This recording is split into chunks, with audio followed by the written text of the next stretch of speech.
నానా నానా ఏం జరిగింది? దాని మెళ్ళో చూడు,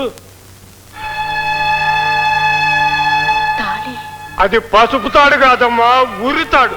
తరతరాల మన వంశ గౌరవాన్ని నడి వీధిలో ఉరి తీసిన తాడు. కట్టిందని కాదమ్మా, దాని మెడకు ఉరితాడు తగిలించింది ఎవడు అని అడుగు.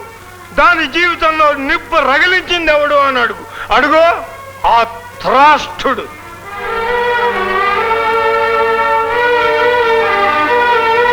ఓడబుట్టిందాని కొడుకు కదా, అందుకని మేనమావ రుణం ఇలా తీర్చుకున్నాడు. మగబిడ్డలు లేని దరిద్రుని కదా, అందుకని బతుకుండగానే కొరువు పెట్టాడు. ఈ వెర్రిబాగుల వాడికి మీలో ఎవరిని ఇవ్వనన్నానని కసి ఇలా తీర్చుకున్నాడు. అన్నయ్య నువ్వు నోరు మూయవే. అసలు ఈ కుట్రంతా పన్నింది నువ్వు కదూ. 2 పిల్లల పెళ్లిళ్ళు అయిపోయినాయి, 3వ కూడా దక్కకుండా పోతుందేమోనని నీ కొడుకుని ఉచిగొలిపి దాని బతుకు మచ్చి చేసింది నువ్వు కాదు. నాన్న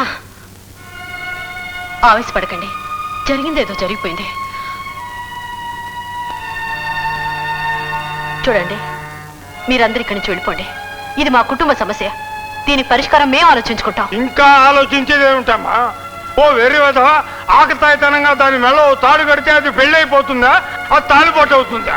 తెంచి వాడి మొహాన కొట్టమ్మా. మాస్టర్ గారు, మీకు ఇలా కోపం రావటం సహజమే, కానీ గోపి ఎందుకు ఇలా చేశాడో కాస్త ఆలోచించండి. మన వాణిని గోపి నగ్నంగా చూశాడట. ఈ విషయం రేపు నలుగురికి తెలిస్తే దానికి పెళ్లి అవుతుందా? అందుకే మన పరువు కాపాడటం కోసం ఇలా చేశాడు మాస్టర్ గారు. అయ్యో, నగ్నంగా చూశాడా? అలాంటప్పుడు అమ్మాయిని ఇంకెవరు పెళ్లి చేసుకుంటారు? అయ్యో వాణి, అది కాదు వాణి, అది అంత అబద్ధం. నేను వాణిని చూసేసరికి బట్టలన్నీ వేసేసుకుంది. బట్టలు లేకుండా వాణిని చూశానంటే నాకు ఇచ్చి పెళ్లి చేస్తారని తోటోళ్ళంతా చెప్పారు. అందుకే అలా చెప్పాను. మా అమ్మ మీద ఒట్టు. కావాలంటే వాళ్ళని అడుగు. వెంకు చెప్పరా. అబద్ధం చెప్పేసరే, మరి దాని మెళ్ళ తాళెందుకు కట్టావురా? అది రవణ్య కట్టమన్నాడు. ఏమిటో మాటలు? నేను దాన్ని తాళి కట్టమన్నాను. రవణ్య, నువ్వే కదా నిన్న రాత్రి తాడు చేతికిచ్చి ఎవరు చూడకుండా వాడి మెడలో కట్టేస్తే వాడిని నీ పెళ్ళం అయిపోతుంది. ఆ తర్వాత ఎవరు ఏమనరాను. వాడిని అంటే నాకు బోల్డ్ ఇష్టం, నీకు తెలుసుగా. అందుకే ఎప్పుడైతే చేశాను. వాడి కొట్టదని చెప్పాడు. వాడిని నువ్వు తప్పుకో. అబద్ధాలు చెప్పిన వాడు 4 చీరేస్తాను. 10 మందిలో ఒక నిజాన్ని గొంతు పిసికి చంపేసి ఎందుకు ఒక అమాయకుడిని బెదిరించి బలవంతంగా ఒప్పించాలని చూస్తున్నావు? అవును వాణి, మొన్న కొట్టిందే ఇంకా నొప్పి పెడుతుంది. అమ్మ మీద ఒట్టు అని రవణ్య చెప్పాడనే చేశాను. పోన్లే, నీకు ఇష్టం లేకపోతే నేను కట్టిస్తాడుగా, నేనే ఇప్పేస్తాను.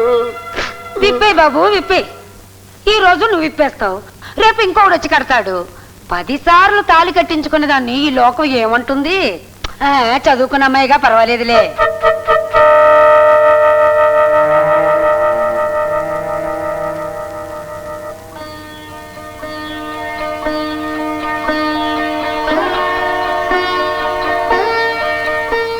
అత్తయ్య, మమ్మల్ని ఆశీర్వదించావు. వాణి,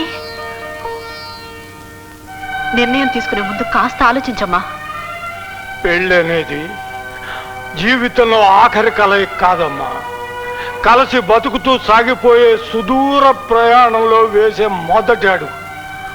ఆ అడుగుల్లో ఒక్క తప్పటి అడుగు పడితే జీవితం అంతా నరకం అవుతుంది. ఆలోచించుకో. నాన్న, వీళ్ళంతా పథకం ప్రకారం ఒక చేతకాని వాణ్ణి, తెలివి తక్కువ వాణ్ణి నాకు అంటగట్టారు. ఆడది తలుచుకుంటే పిల్లిని కూడా పులిగా మార్చగలదు. వీళ్ళనుకుంటున్న ఈ చేతకాని వాణ్ణి చావగలవాడిగా మారుస్తాను. కుక్క కాటుకు చెప్పుదబ్బన్న సామెతను నిజం చేస్తాను.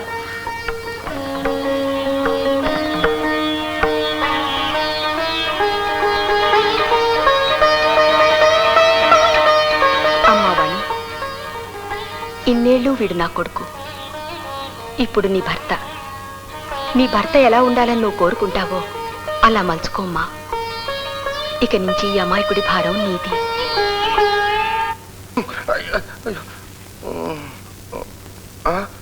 పాలు అట్టగా ఉన్నాయి. వాణి, వాణి, వాణి, వాణి, వాణి, వాణి, ఇక్కడ పడుకున్నావేంటి? ఓ, మంచం మీద పూలన్నీ ఉన్నాయనా? నేను తీసేస్తానులే, మనం అక్కడికి వెళ్ళి పడుకుందాం. అక్కడే ఎందుకు పడుకోవాలి? ఎందుకేంటి, ఇవాళ మన శోభనం కదా. శోభనం అంటే ఏంటో తెలియని పిచ్చని అనుకున్నావా? బాదం చెట్టు బాజిగాడు నాకు శోభనం గురించి అంతా చెప్పారు. నాకు అన్ని తెలుసు. శోభనం గురించి తెలుసుకున్నావు సరే, శోభనం పగలు కాక రాత్రి ఎందుకు జరుపుతారో తెలుసా? ఏమో పాచిగాడ చెప్పలేదే. పరిగెత్తుకుంటూ వెళ్ళి వాడిని అడిగి వచ్చాయినా. వద్దులే, నేనే చెప్తాను. పగటిపూట మొగుడు చేయాల్సిన పనులన్నీ చేస్తే దానికి సంతోషించి ఆడది తనకు తానుగానే రాత్రిచ్చే విందుని శోభనం అంటారు. నాకు అర్థం కాలేదుగా. సరే, ఇప్పుడు మగాడైన మొగుడు ఏం చేయాలి? ఉద్యోగం చేయాలి. ఇంట్లో కావలసిన సరుకులన్నీ తీసుకురావాలి. పెళ్ళానికి చీర కొని పెట్టాలి. ఇలా మొగుడు పగలంతా కష్టపడి ఉద్యోగం చేసి ఇంటికి తిరిగి వస్తే రాత్రి పెళ్ళా మొగుడికి శోభనం అనే బహుమతి ఇస్తుంది. పోనీ ఓ పని చేద్దాం. ఇప్పుడు రాత్రికి శోభనం చేసేసుకొని నువ్వు చెప్పిన పనులన్నీ రేపు పగలు చేసేద్దాం. మీరెళ్ళి లోపల పడుకుంటారా? నన్ను బయటకు వెళ్ళి పడుకోమంటారా? అలా కోపడతావు ఎందుకు? సరే శోభనం వద్దులే, నేను ఇక్కడే పడుకుంటాను. మీరు లోపలికి వెళ్ళి పడుకోండి. అక్కడ అందరి ముందు మంచి పిల్లలాగా మాట్లాడి ఇక్కడ ఊరిని చూస్తావు ఎందుకు?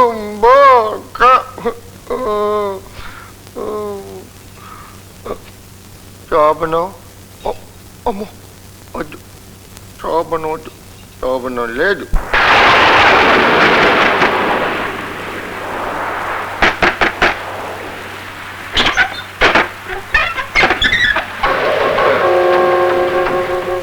ఏంటల్లుడు గారు వేళగాని వేళలో వచ్చారు?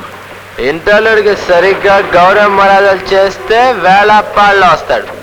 వాడి బ్రతుకే వేళకోళం అయిపోతే ఏ వేళలో వస్తే ఏంట్లే.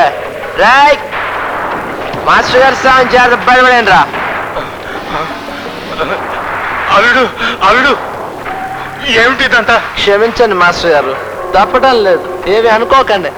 మీరు మర్చిపోయారేమో, ఇప్పుడు ఇది నా ఇల్లు. మీ అమ్మాయి భావనని చూడకుండా నన్ను చీపురుతో కట్టింది. అటువంటి దాని శోభన నా ఇంటో.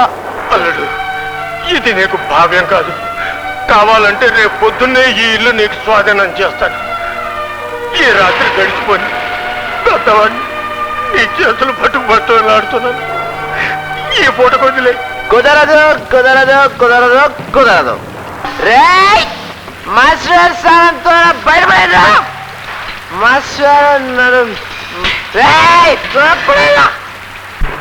బాబు, నేను నీకు మాస్టర్గా కాదు, మామగారిగా అంతకంటే కాదు, ఒక దిక్కు లేని వాడిగా నీ కాళ్ళు పట్టుకుంటా.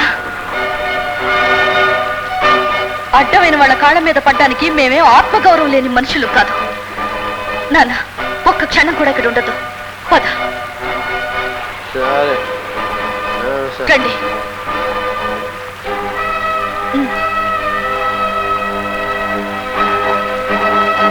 బావా, అదనంగా ఉన్న రోజులకి అర్థిస్తున్నాను, తీసుకో. ఏమే ఆ రోజు నన్ను నలుగురిలో చీపురుతో కొట్టి అవమానిస్తావా? అందుకే నీ మీద ఎలా కసి తీర్చుకున్నాను చూసావా? ఓ చీపురు కట్టలాడి ఎందుకు పనికిరాని ఎదవ చేత నీ మెళ్ళో తాళి కట్టించాను. ఏది ఎర్రాడి పెళ్ళాం వాడకంతా వదిలని ఊళ్ళో వాళ్ళంతా ఎగతాడి చేయడానికే ఈ పని చేశాను. పాపం నీకు మంచం నిండా మొగుడుంటాడు, కానీ కొంచెం కూడా పనికిరాడు.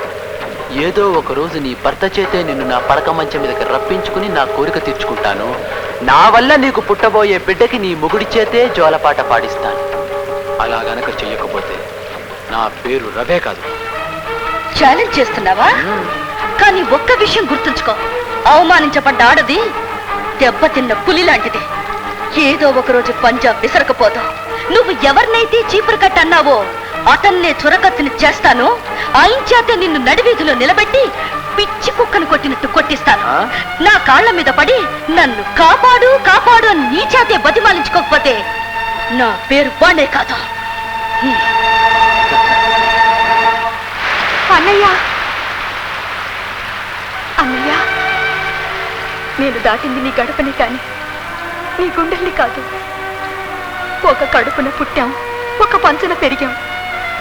ఏ బంధమైనా తెగిపోతుందేమో కానీ రక్త బంధం తెగిపోదన్నయ్యా.